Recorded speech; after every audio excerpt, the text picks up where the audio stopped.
table is a table. I want to tell a story about an old man. A man who no longer says a word, has a tired face, too tired to smile and too tired to be angry. He lives in a small town, at the end of the street or near the crossroads. It is almost not worthwhile describing him. Hardly anything distinguishes him from other men. He wears a grey hat, grey pants, a grey jacket, and in winter a long grey overcoat, and he has a thin neck with dry, wrinkled skin. His white shirt collars are far too wide for him.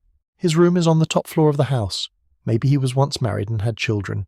Maybe he used to live in another town. Certainly he was once a child, but that was at a time when children were dressed like grown-ups. One can see them this way in the grandmother's photo album. In his room there are 2 chairs, 1 table, a rug, a bed, and a cupboard. On a small table stands an alarm clock. Next to it lie old newspapers and the photo album. On the wall hang a mirror and a picture. The old man would take a walk in the morning and a walk in the afternoon, exchange a few words with his neighbour, and in the evening sit at his table. This never changed. It was the same even on Sundays. And when the man sat at the table, he would hear the clock ticking, always the clock ticking.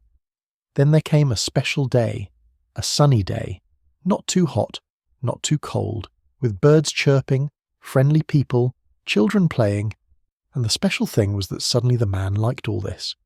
He smiled. Now everything will change, he thought.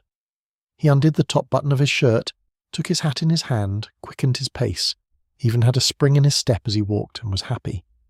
He entered his street, nodded to the children, arrived in front of his house, climbed to the top of the stairs, took the key out of his pocket, and unlocked the door of his room. But in his room, everything was the same, a table, 2 chairs, a bed. And when he sat down, he heard the ticking again, and all his happiness left him, because nothing had changed. And the man was overcome with rage. He saw in the mirror that his face was turning red, his eyes were squeezing shut. Then he clenched his fists, lifted them up, and struck the tabletop with them. First only 1 blow, then another, and then he began to drum on the table and at the same time shout over and over, "It must change! It must change!" And he could no longer hear the alarm clock. Then his hands began to hurt, his voice failed. Then he could hear the clock again, and nothing changed. "Always the same table," said the man, "the same chairs, the bed, the picture. And I call the table a table, I call the picture a picture, the bed is named bed, and people refer to the chair as a chair. But why, really? The French call the bed lit, the table table. They name the picture tableau and the chair chaise, and they understand one another, and the Chinese understand one another too. Why isn't the bed called picture?" thought the man and smiled. Then he laughed until the neighbours knocked on the wall and shouted, "Quiet." "Now it's changing," he shouted, and from now on called the bed picture. "I'm tired. I'll go to picture," he would say. And in the mornings he would often remain lying in picture for a long time and reflect on what he would now call the chair, and he named the chair alarm clock. So he got out of bed, dressed himself, sat down on the alarm clock and rested his arms on the table. But the table was no longer called table, it was now called rug. So in the morning the man would leave his picture, get dressed, sit down at the rug on the alarm clock, and reflect on which things he could now call by what names.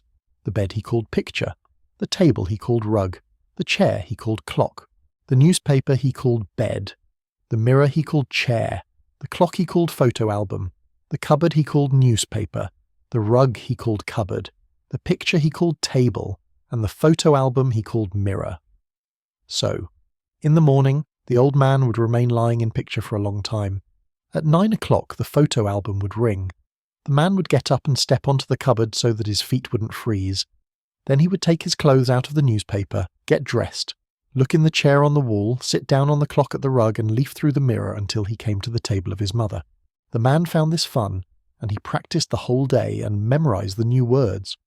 Now everything was renamed. He was no longer a man but a foot, and the foot was a morning, and the morning a man.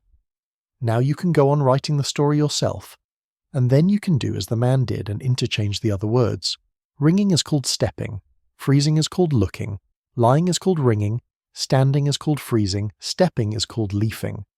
So that it reads, in the man, the old foot would remain ringing in picture for a long time. At 9 o'clock the photo album would step, the foot would freeze up and leaf onto the cupboard so that it wouldn't look at the morning.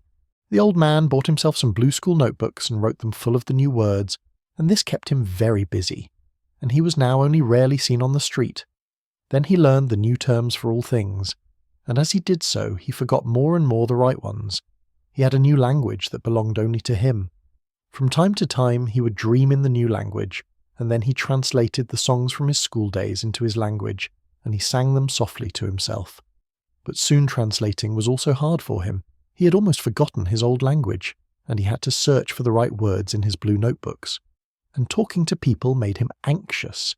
He had to think for a long time what people call things.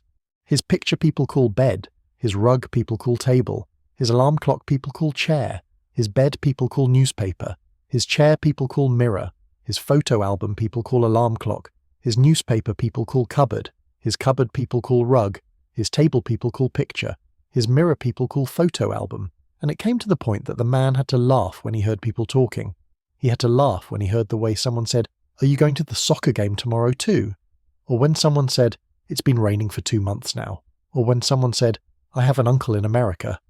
He had to laugh because he did not understand all that. But this is not a funny story. It began sadly and it ends sadly.